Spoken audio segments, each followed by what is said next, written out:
Bonsoir, merci d'être avec nous. Bienvenue dans le 2030 de Mediafrique News. Voici les titres. Le président de la transition tchadienne Mahamat Idriss Déby Itno a entamé le 5 juin une tournée dans les régions méridionales. Il espère apaiser les tensions nées des contestations d'octobre 2022 qui ont fait 34 morts selon la Ligue tchadienne des droits de l'homme et des récentes attaques de groupes armés. En direct dans ce journal, notre correspondant N'Djamena nous dressera le bilan de cette tournée républicaine. L'opposition gabonaise affûte ses armes à quelques mois des élections générales. En visite de quelques jours à Paris depuis ce lundi, le candidat malheureux à la dernière élection présidentielle Jean Ping entend rencontrer ses quelques rares fidèles soutiens de la diaspora après avoir subi des trahisons de la part de ses anciens alliés de la coalition pour la Nouvelle République. Ni John Frundi a tiré sa révérence hier à 23h. L'annonce a été faite par son parti ce mardi 13 juin 2023. Le chef du Parti social-démocratique Front a quitté ce monde à Yaoundé au Cameroun, emporté par une longue maladie.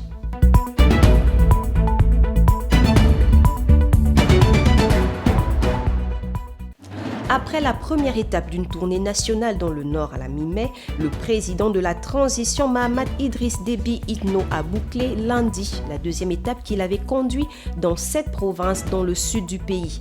Nous sommes en direct avec notre correspondant.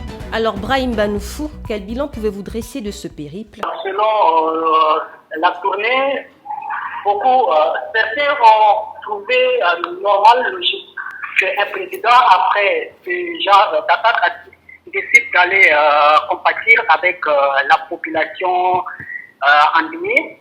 Et c'est ce que certains n'ont salué parce qu'ils sont encore en plein pleurs de leurs proches. Et voilà, en quelque sorte. Donc, il ressort de cela d'abord la négativité et aussi la positivité d'une part. Plusieurs observateurs estiment que c'est une visite à haut risque. Selon vous, le fait que le président tchadien se rende en terre hostile ne présage-t-il pas une possible candidature pour les élections à venir? D'abord, il faut retenir que voilà, la sortie ou bien encore la tournée de du président de transition Mahamat Idriss Déby Itno, c'est en quelque sorte un pré-campagne. Et c'est cette sortie-là que beaucoup, surtout les opposants, les leaders de la société civile, n'ont pas vraiment salué. Ils trouvent que cette sortie n'est pas à point de main et ce n'est pas le moment de sortir. Et là, que selon les opposants, certains opposants, qui trouvent que c'est anormal, c'est pas logique, que voilà, le président, en cette période où les gens pleurent encore leurs proches, qu'ils sortent pour aller, soi-disant, les compatir avec eux. Or, c'est pas ça son objectif c'est de faire un pré-campagne. Merci Brahim pour ces précisions. Je vous en prie, bon boulot à vous là-bas.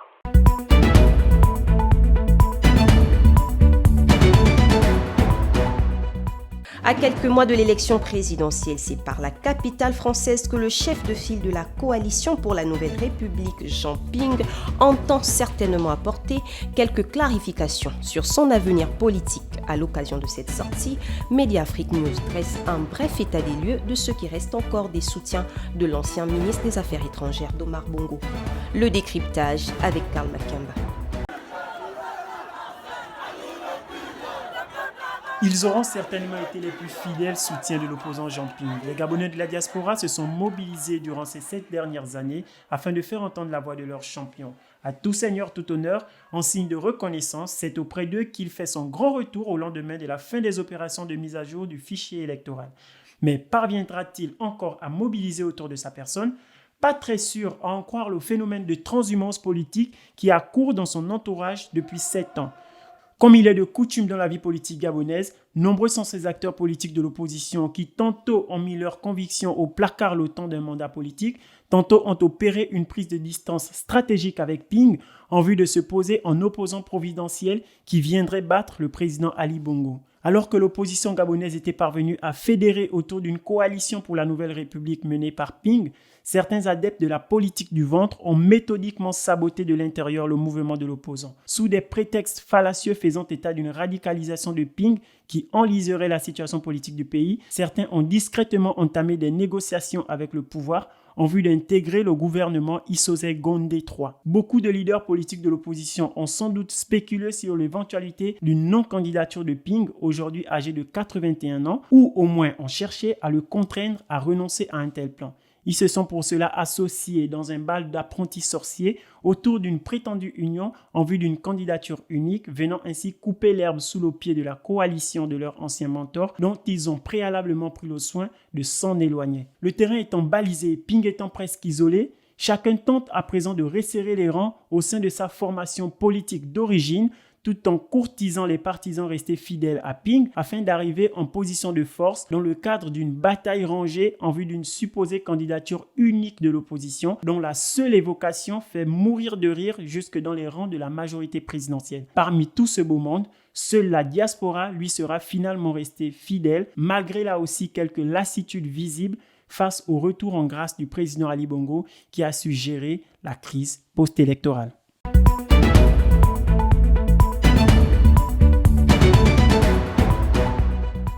En province de l'Ituri, environ 40 personnes ont été tuées par des hommes armés de la Codeco, une milice communautaire, la nuit du dimanche 11 au lundi 12 juin sur le site des déplacés de Lala dans le territoire de Djougou. Le reportage est signé Amourimani Christian, notre correspondant en RDC. Plusieurs sources dans la région affirment qu'un groupe d'hommes munis de fusils et machettes s'est introduit dans le site de Lala vers 2h du matin et en tiré plusieurs coups de feu. Ces hommes ont tué à la machette et par balle au moins 40 personnes, parmi lesquelles des hommes, femmes et enfants. Ces hommes armés ont également incendié des abris et emporté plusieurs biens de valeur. Les autorités de l'Ituri qualifient ces tueries d'actes de sabotage du processus de paix d'Arrou, où les leaders des groupes armés avaient pris l'engagement de mettre fin aux hostilités et de respecter les instruments juridiques nationaux et internationaux. L'attaque sur le site de déplacés, orchestrée par les hommes armés, qui a coûté la vie de nos compatriotes, constitue un acte de sabotage au processus de paix, de sécurité et de la cohésion sociale voulu par le président de la République, Félix Tshisekedi Tshilombo, incarné et matérialisé en Ituri par le lieutenant-général Luboya Kashama Johnny. En effet, les enquêtes sont en cours pour dénicher tous les auteurs de ces actes criminels, à tous les manipulateurs et membres de groupes armés, ceux qui sont contre le processus de paix en Ituri. Aucun crime de ce genre sur nos populations ne restera impuni. Ces déplacés qui vivent sous menace permanente des hommes armés exigent le rétablissement de la paix afin de leur permettre de regagner leur village d'origine. Goma, Amourimani Christian pour Média Afrique News.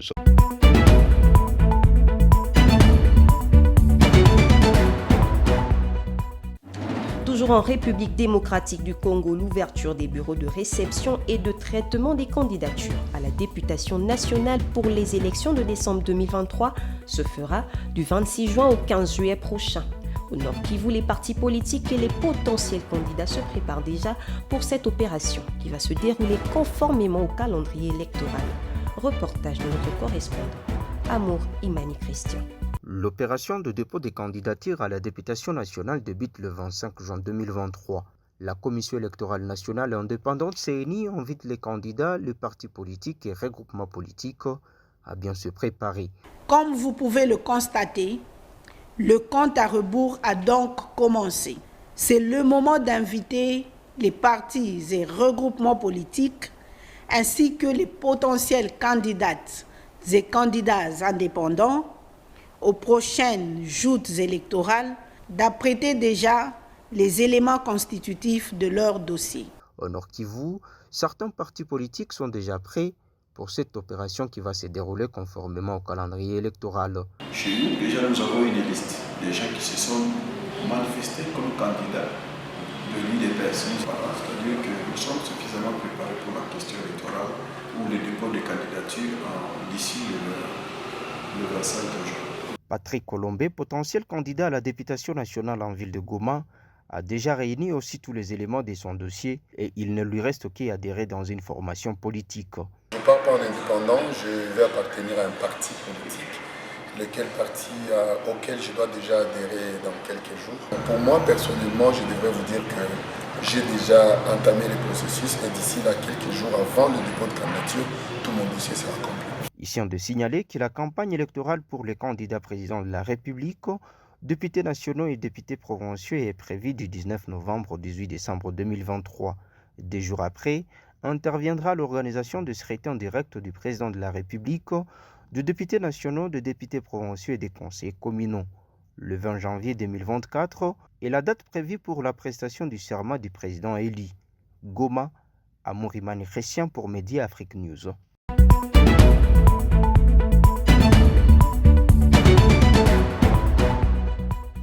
6 ans après le démarrage des travaux, le parc technologique du Cap-Vert s'ébauche dans sa forme. Ce chantier de construction, situé dans la zone économique spéciale dans la ville de Praia, entre dans le cadre des ambitions du gouvernement de faire du Cap-Vert un hub technologique dans la communauté économique des États de l'Afrique de l'Ouest, en abrégé CEDEAO.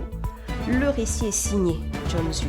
Situé dans la zone économique spéciale de 50 hectares, à près de 3 km de l'aéroport international Nelson Mandela, dans la ville de Praia, l'infrastructure technologique se place au cœur de la stratégie numérique du pays qui vise à impulser le secteur des technologies de l'information et de la communication en positionnant le Cap-Vert comme centre international de services et comme porte d'accès à l'Afrique pour les grandes compagnies internationales du secteur.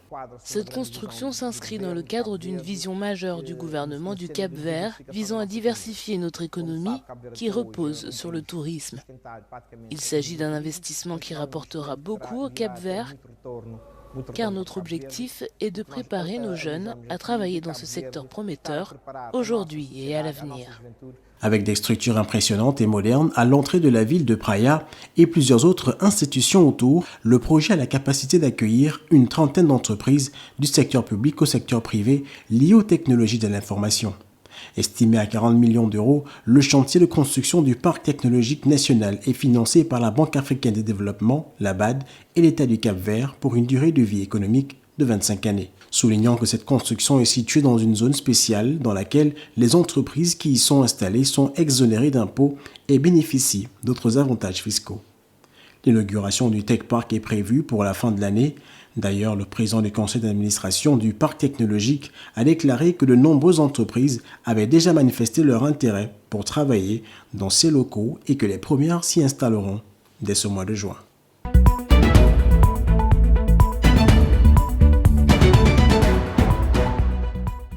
Samedi dernier, le ministre des Affaires étrangères Maurice Sanda Kouyaté a annoncé l'expulsion de plusieurs Guinéens du Sénégal. Selon les autorités sénégalaises, ils ont pris activement part aux manifestations en début de mois. Toutefois, les Guinéens, eux, tiennent un tout autre discours. Michael Ba. C'est à la faveur d'une conférence de presse samedi 10 juin dernier que le ministre des Affaires étrangères de la Guinée-Conakry a annoncé l'expulsion de 79 ressortissants guinéens du territoire sénégalais. Selon Dakar, ces personnes ont pris part activement aux récentes manifestations au Sénégal qui ont fait 16 morts, a précisé le ministre, qui voit en ces expulsions une preuve d'amitié entre les deux pays. Être appréhendé par un autre pays pour avoir cassé dans ce pays, ça c'est très grave, c'est dangereux.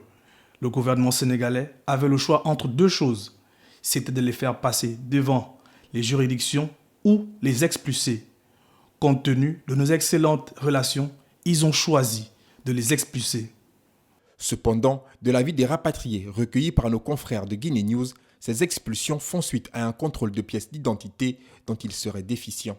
Elles sont au total 13 qui ont été interpellées pour faute de carte consulaire. Ma femme avait sa carte d'identité sur elle, mais les gendarmes ont exigé de présenter la carte consulaire. Ces allégations confirment celles faites par un autre Guinéen qui par ailleurs affirme que les Guinéens ne sont pas les seuls dans les viseurs de la justice sénégalaise. En me promenant à la gare routière pour Bamako, j'ai trouvé plusieurs Maliens interpellés pour faute de pièces d'identité. Pour l'heure, Dakar n'a fait aucun commentaire. Si 31 Guinéens sont actuellement en cours de rapatriement selon le ministre des Affaires étrangères guinéen, 48 autres sont présentement en attente dans la ville sénégalaise de Kédougou, à 50 km de la frontière avec la Guinée.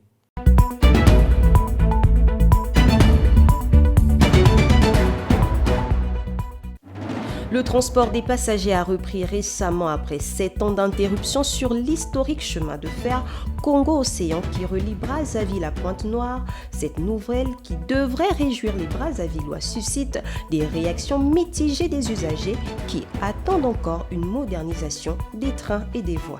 Reportage Boris V. La circulation avait été interrompue 7 ans plus tôt à cause de la destruction des ponts et d'autres ouvrages de la voie ferrée. La reprise du Congo-Océan est timide, avec seulement un aller-retour par semaine qui donne satisfaction à quelques passagers.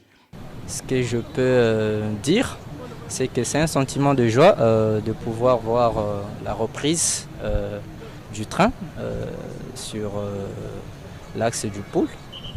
De l'autre côté, l'héritage de la colonisation a perdu sa jeunesse et rend les déplacements pénibles et longs selon certains usagers. Et à l'intérieur de ce que j'ai constaté, j'ai même discuté avec le contrôleur et les gendarmes qui étaient là.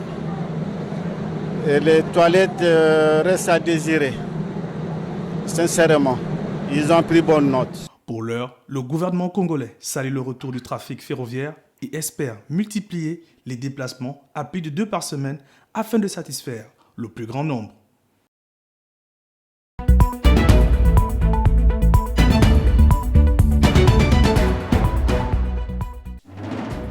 Triste note dans ce 2030, l'un des leaders de l'opposition camerounaise vient de tirer sa révérence.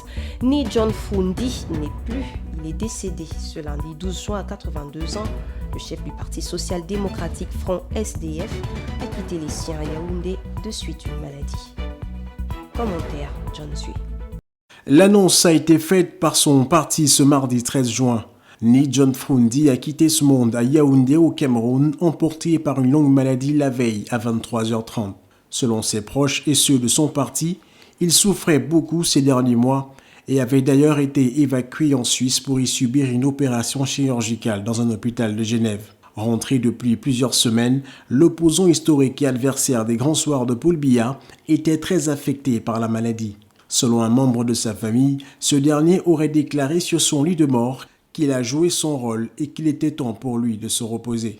Ces dernières paroles de Ni John Fundi à sa famille et aux membres de son parti ainsi qu'à ses proches collaborateurs auraient été prononcées avant son décès.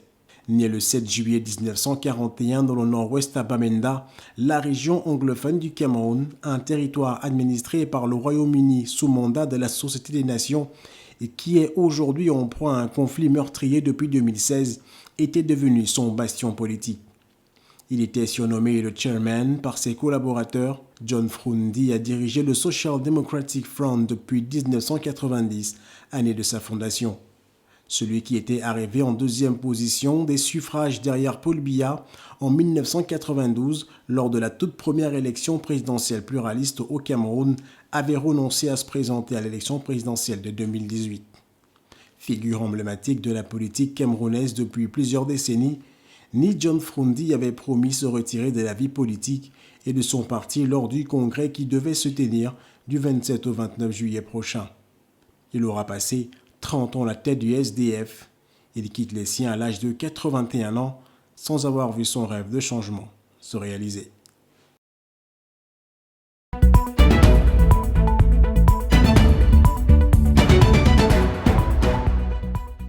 Fermons ce journal en culture. Les assises du cinéma gabonais se poursuivent au Centre culturel français à Libreville au Gabon et au cours de la deuxième journée, le thème retenu a permis de mettre en lumière le cas de l'attractivité du territoire pour les productions étrangères sur le sol gabonais.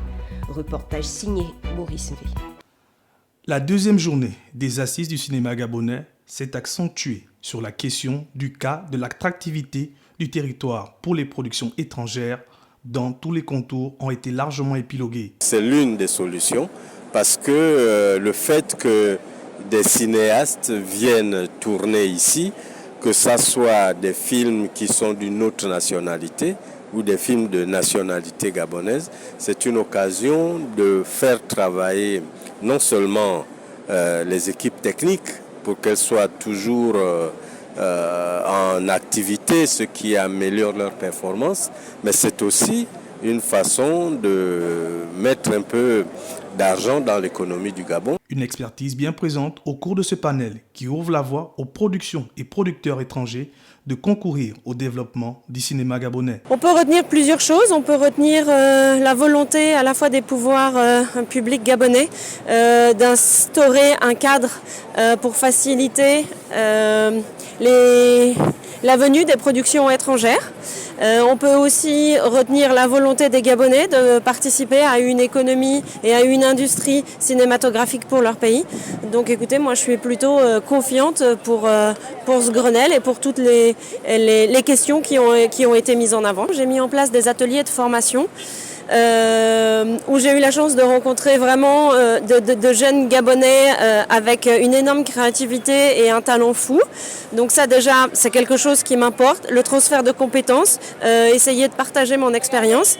Et avec ce Grenelle, c'est exactement ce que j'essaye de faire, c'est partager mon expérience. J'ai tourné dans d'autres pays d'Afrique. Une deuxième journée enrichissante et pleine d'enseignements entre panélistes et participants avec en prime le rayonnement du cinéma gabonais.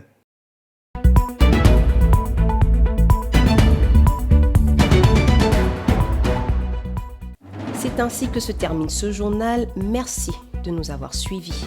À demain.